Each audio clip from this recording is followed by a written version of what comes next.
Donc, bienvenue à tous à ce message que Dieu a déposé sur mon cœur. Le titre de mon message ce matin, c'est « Et si ta vie prenait une toute nouvelle direction ?» Dieu a des plans que des fois on peut s'en étonner. Dieu, des fois, a des surprises que personne ne pourrait s'y en attendre. Et dans la Bible, il y a plein d'histoires que nous voyons qui nous démontrent sa volonté, qui nous prouvent que ses plans ne sont pas les nôtres. Et ce matin, je veux vous parler de sa volonté. Je veux vous parler de la manière dont Jésus fonctionnait.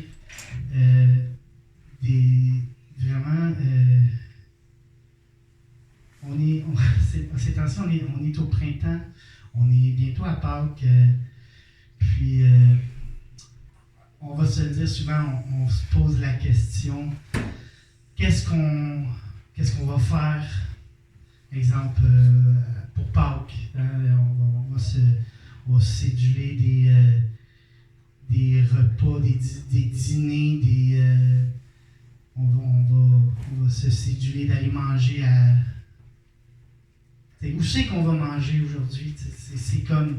On est dans un temps où ce que ça, puis durant le temps des fêtes, souvent, ça fait ça, tu sais, puis...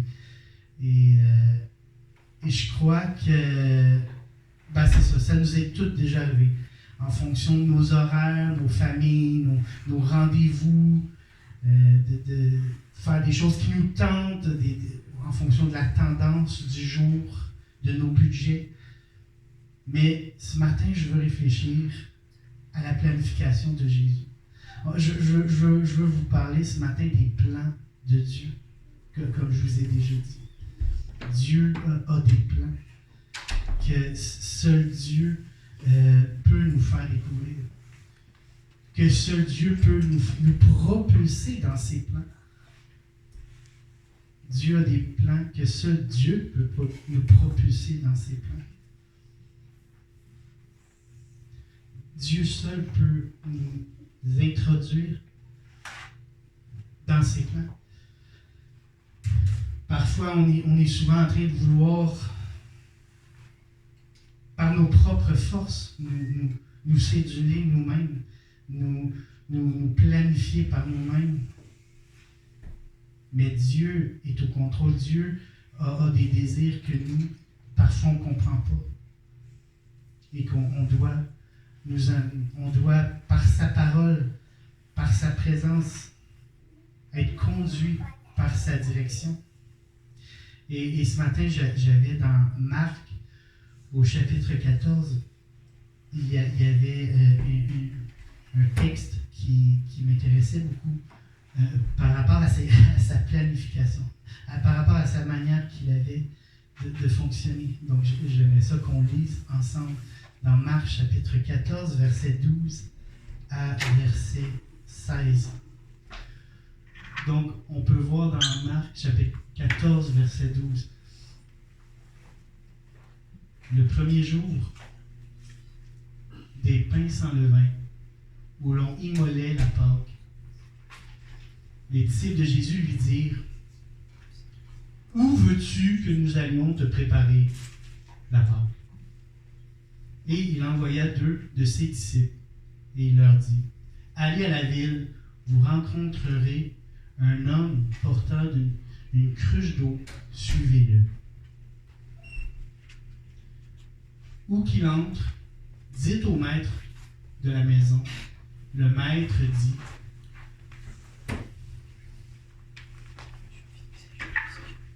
où est le lieu où je mangerai la Pâque avec mes disciples ? Et il vous montrera une grande chambre haute, meublée et toute prête. C'est là que vous nous préparerez la Pâque. Les disciples partirent, arrivèrent à la ville et trouvèrent les choses comme il leur avait dit, et ils préparèrent la Pâque.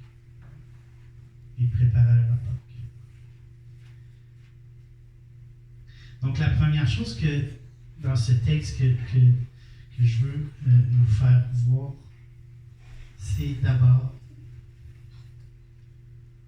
où veux-tu que nous allions te préparer la Pâque? Nous voyons la volonté de Dieu. Nous voyons il est extrêmement prioritaire pour chacun d'entre nous que nous allions à Jésus, que nous allions à Dieu. Où veux-tu? Où veux-tu que j'aille? Que veux-tu que je fasse pour toi, Jésus?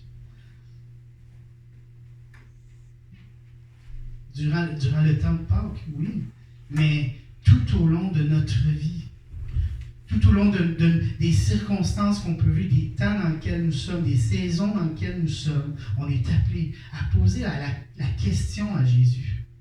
Seigneur, c'est quoi ta volonté pour ma vie? La vérité, c'est que des fois, on a des plans que nous, on pense que c'est selon ce que lui veut, mais la vérité, c'est lui qui détient la vérité, c'est lui qui détient le plan.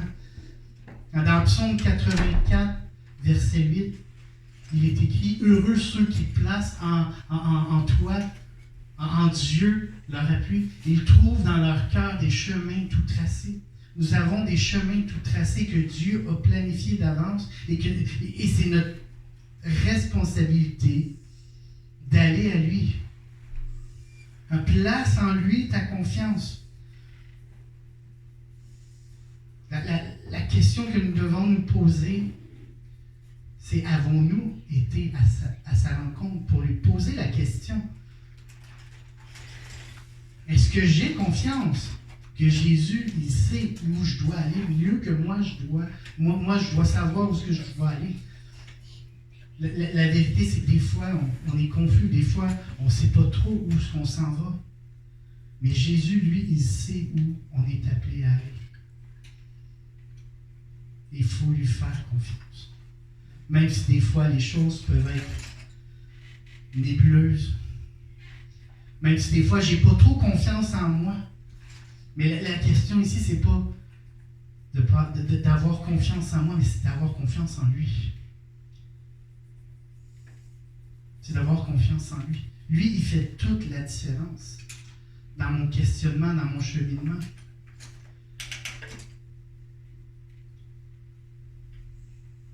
Parce que la vérité, c'est qu'on va souvent demander à Dieu, c'est où, c'est quand, c'est quoi, c'est comment, etc. Mais le point de départ, c'est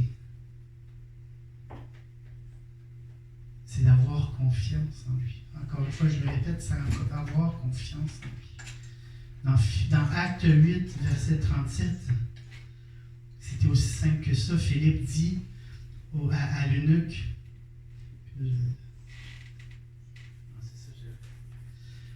si tu crois de tout ton cœur, cela est possible. L'eunuque répondit, je crois. C'est la question d'avoir foi en lui, d'avoir foi qu'il va t'amener là où tu es appelé à aller. C'est la foi en ce qu'il a fait pour toi. Jésus, il est venu sur la terre, il a donné sa vie pour qu'il y ait un plan pour ta vie.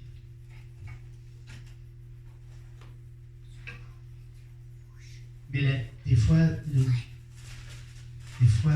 l'affaire, c'est qu'il nous donne une direction. Comme par exemple, j'aimerais que tu ailles prier pour quelqu'un. J'aimerais que tu ailles donner de l'aide à quelqu'un. J'aimerais que tu partages ta foi à quelqu'un. J'aimerais que tu pries. J'aimerais que juste que tu obéisses à ma voix. C'est ce qu'il te dit. Mais parfois, c'est difficile de sortir de notre zone de confort. Des fois, c'est difficile de sortir de notre zone de confort. Mais c'est un appel à sortir du terrain battu. Non pas que L'idée, c'est qu'on va le faire parce qu'on a foi en lui qui va faire ce que nous, on ne peut pas faire. Mais il faut obéir à la voix.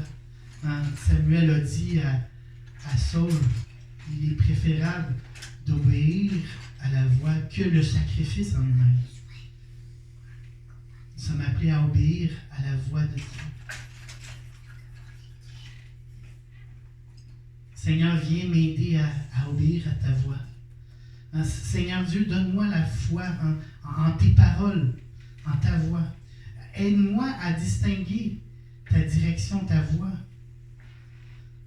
C'est un défi dans l'époque dans lequel nous sommes. Il y a toutes sortes de voix qu'on entend qui peuvent nous empêcher de saisir vraiment la parole. La parole en elle-même, c'est ce qui nous amène à la deuxième pensée que j'avais pour nous ce matin. Je vous le dis en vérité. Dans le verset 18, on ne l'a pas lu tantôt, il est écrit, Jésus dit, je vous le dis en vérité, l'un de vous qui mange avec moi me livrera. Je vous le dis en vérité. Le nombre de fois dans les évangiles où Jésus nous dit, je vous le dis en vérité. Quand Jésus utilisait les moments de communion, les moments de repas pour communiquer la vérité de son royaume. Dans le Marc 14, à partir du verset justement 17-18, où justement il préparait la Pâque, mais Jésus il prend ce temps-là de repas pour transmettre la vérité de son royaume. Et je crois que nous sommes appelés à faire comme Jésus. Hein, Jésus, c'est notre maître, et on est appelé à le ressembler. On est appelé à faire comme lui. Le repas. On est appelé à être centré sur Jésus, mais faire comme lui. Puis Jésus faisait des repas. Il mangeait. Donc, dans Marc 2,15, les repas avec les pécheurs.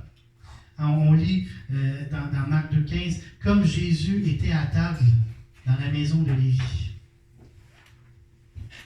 Jésus mangeait avec les gens de mauvaise vie. Jésus mangeait avec les gens à qui il sentait qu'il fallait qu'il aille manger avec eux parce qu'il y avait les vérités du royaume qui devaient être transmises. Jésus voulait communiquer le cœur du Père, puis par quel moyen il devait le faire? C'était d'aller à ces moments-là.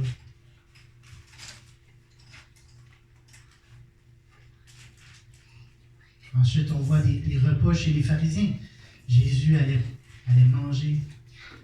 Dans Luc 11, 36, le pharisien pria Jésus de manger avec lui. Jésus entra dans la maison du pharisien et se mit à table.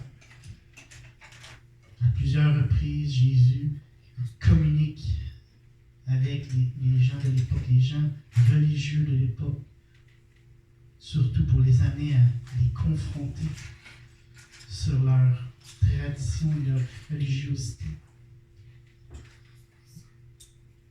La multiplication des pains.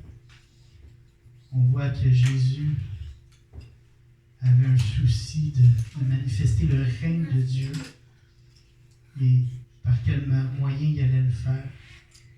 C'était en distribuant miraculeusement de la nourriture. Puis je crois que Jésus en a profité pour en prendre un peu. Mais l'idée ici, c'est comme un aperçu du banquet céleste à venir. L'idée ici, c'est de transmettre, comme je vous dis encore, de transmettre le royaume de Dieu.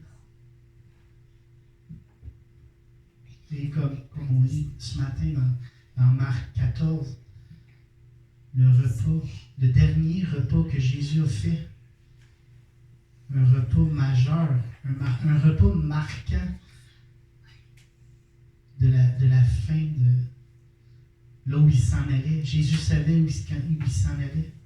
Jésus il avait un plan pour l'humanité, pour tous ceux qui allaient croire.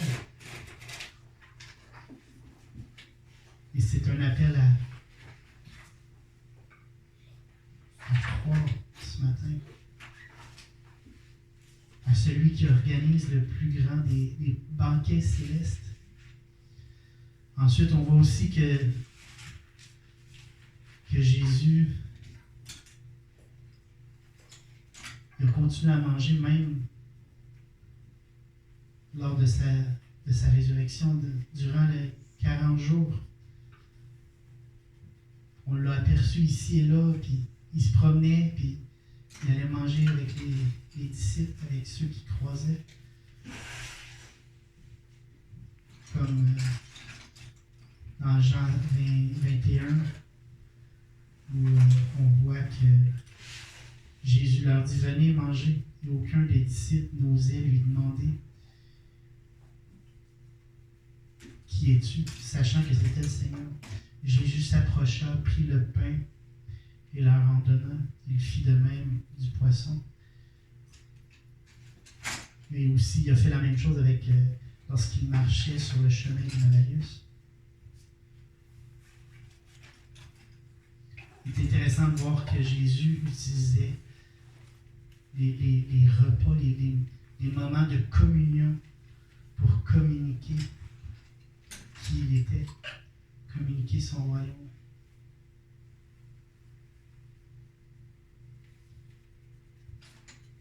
Dans Luc 10, 21, « Je te loue, Père, Seigneur du ciel et de la terre, de ce que tu as caché ces choses aux sages et aux intelligents, et de ce que tu les as révélées aux enfants.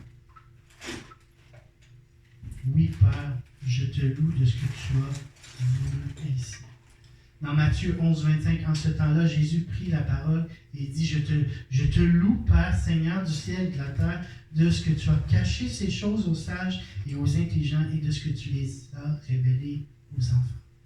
Oui, Père, je te loue de ce que tu as voulu des choses ainsi.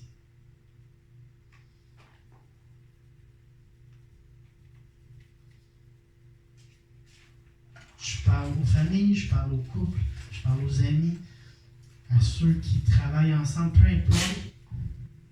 Je crois que c'est un conseil de Jésus d'utiliser les moments, les événements, les repas, afin de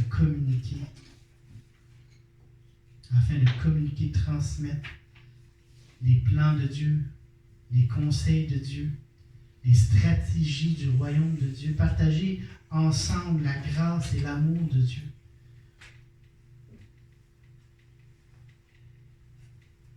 Je crois que, comme Jésus, il se promenait de lieu en lieu prêchant la bonne nouvelle, et il utilisait les repas pour communiquer ses vérités, communiquer qui il était. Jésus, il était, et il est, et il sera.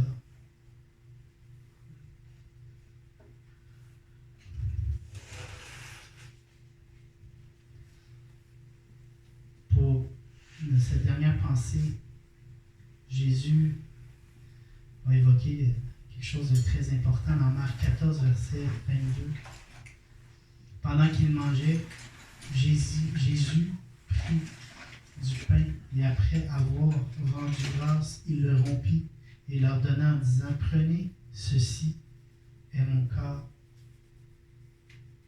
Et il prit ensuite une coupe et après avoir rendu grâce, il la leur donna et ils en burent tous. Et il leur dit, « Ceci est mon sang, le sang de l'alliance qui a été répandu pour beaucoup. » Et ici, ce que je veux faire ressortir, c'est l'idée de choses que je veux faire ressortir ici. C'est d'abord que Jésus a donné sa vie. Jésus a, tout au long de son ministère, ce qu'il communiquait, c'est qu'il était là pour donner sa vie. Jésus a donné sa vie pour chacun d'entre eux. Et on est appelé à faire de même, à prendre toute occasion pour annoncer qui est Jésus, qu'est-ce qu'il a fait.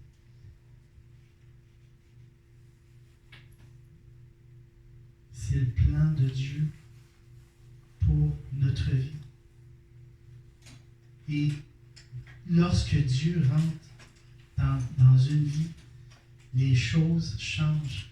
Il y a une nouvelle direction qui prend place.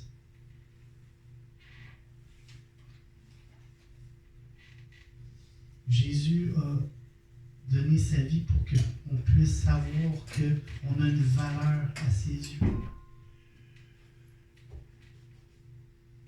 Ensuite, on voit que Jésus, pendant ce repas-là, ce dernier repas, il parle, de son corps, de ce qu'il s'est donné lui-même pour chacun d'entre nous.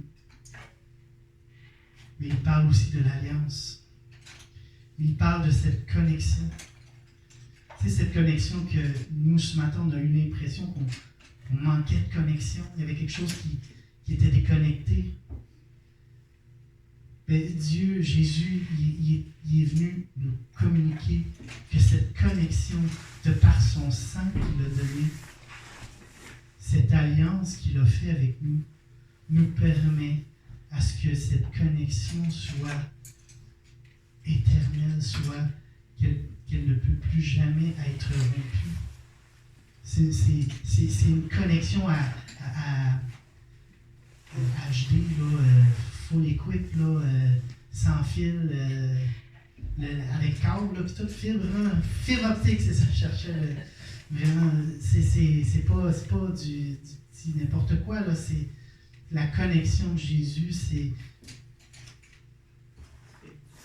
alléluia. Hein,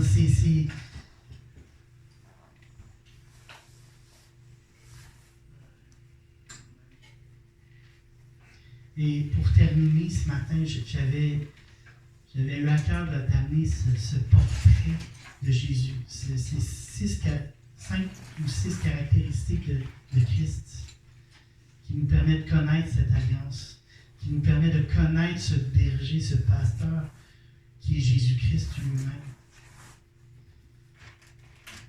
D'abord, Jésus connaît ses brebis. Jésus connaît ses brebis.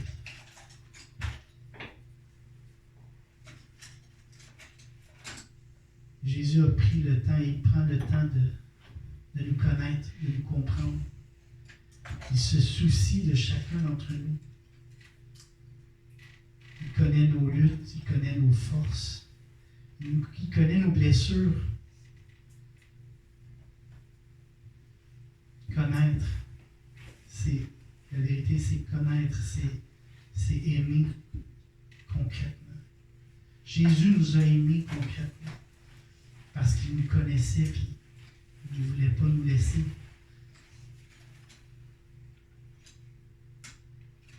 Donc, il nous connaît.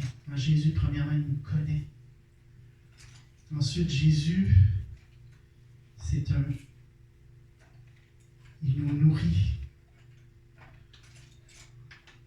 Jésus donne le pain céleste qu'on a besoin. Que ce soit de sa parole, de sa présence, dans la prière, de l'encouragement. Il nous annonce qui est vrai. Il nous annonce le royaume à venir qui commence maintenant. Il nous protège. Jésus, c'est pas un mercenaire, c'est pas un contrôlant, mais il veille sur nous. Il veille sur nous. Il nous éloigne des dangers spirituels. Il nous éloigne du mensonge. Jésus nous éloigne de la dérive. Il intervient avec douceur et fermeté. Dans Psaume 46, verset 2, Dieu est pour nous un refuge et un appui, un secours qui ne manque jamais dans la détresse. Jésus nous protège. Alors, Jésus nous connaît, Jésus nous nourrit, Jésus nous protège et il ne nous abandonne pas. Alors, Jésus ne nous abandonne pas dans les moments difficiles. Ensuite, Jésus, il porte les faibles. Jésus soin des blessés, de ceux qui sont trop fatigués, il nous prend sur ses épaules. Il nous dit pas débrouille-toi. Non, il marche avec toi. Jésus est avec toi. Dans Matthieu 28, verset 20, voici, je suis avec vous tous les jours jusqu'à la fin du monde. Donc Jésus, il est avec nous. Jésus, il porte les faits. Ensuite, il guide. En Jésus, il guide. Il ne domine pas, mais il guide. Il montre le chemin. Il ne force pas. Il inspire. Il avance avant nous. Il est au-dessus de nous, mais il est en nous aussi. Je suis le chemin, la vérité et la vie, que Jésus a dit. Et ensuite, pour terminer, Jésus, il est le bon berger. Jésus, il est le modèle par excellence. Il est le modèle ultime. Jésus se définit par une phrase qui renverse. Le berger, le bon berger, donne sa vie pour ses brebis.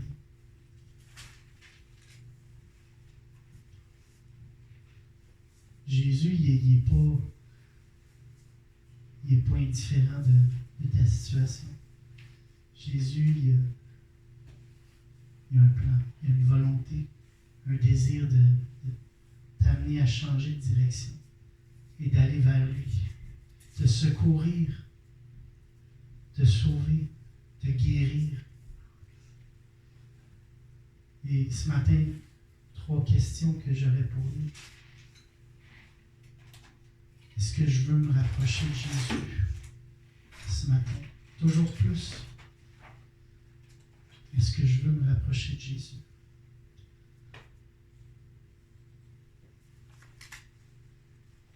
Est-ce que je cherche la gloire de Jésus?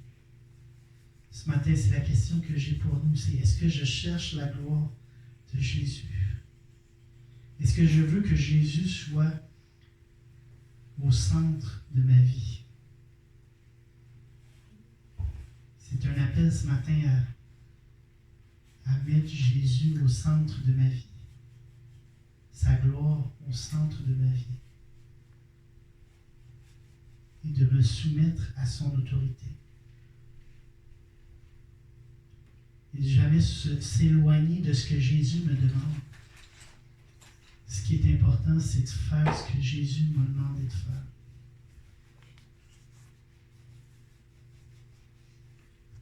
Comme il disait souvent, Jésus, que celui qui a des oreilles pour entendre, entende.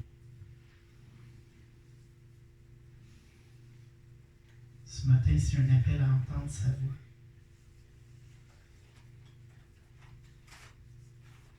J'aimerais ça juste nous inviter à fermer les yeux ce matin.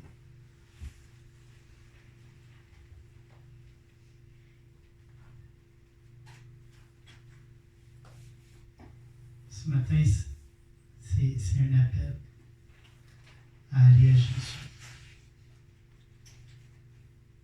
Ce matin, c'est un appel alors que peut-être qu'on est occupé à toutes sortes de... On veut céduler des rendez-vous, des horaires pleins. Mais Jésus veut manger avec nous ce matin. C'est un appel ce matin à aller à la table avec lui. Nous sommes appelés ce matin à aller à la table avec lui. La table du roi. Jésus a déjà préparé la table. Seigneur Dieu, je veux aller à la table avec toi. Un repas céleste, un festin céleste, et je veux me préparer. Je veux me rendre disponible ce matin à ce repas céleste. Seigneur, ce matin, je me rends disponible à ce repas céleste. Je veux chercher ta volonté. Ce matin, je cherche ta volonté. Ce matin, je cherche continuellement à comprendre ce que tu veux pour ma vie. Je te dis ce matin, Seigneur, qu'est-ce que tu veux pour moi? Qu'est-ce que tu veux pour moi? Je veux comprendre ce que tu veux pour moi. Je veux pas juste faire ce que moi je pense qui est le mieux. Je veux faire en fonction de ta gloire.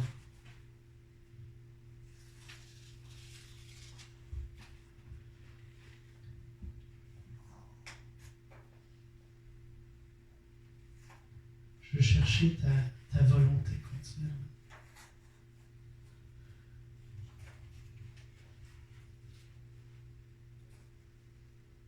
Ce matin, c'est un temps de se rendre disponible à sa volonté, à sa vérité.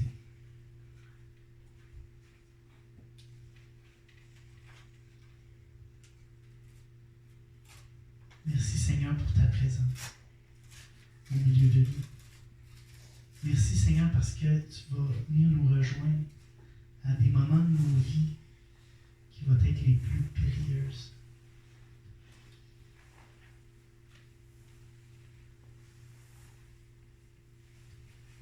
Et peut-être ce matin, tu n'as jamais demandé pardon à Jésus pour tes péchés, tes fautes, tes erreurs. Et je voudrais juste te conduire dans ce moment de prière avec lui.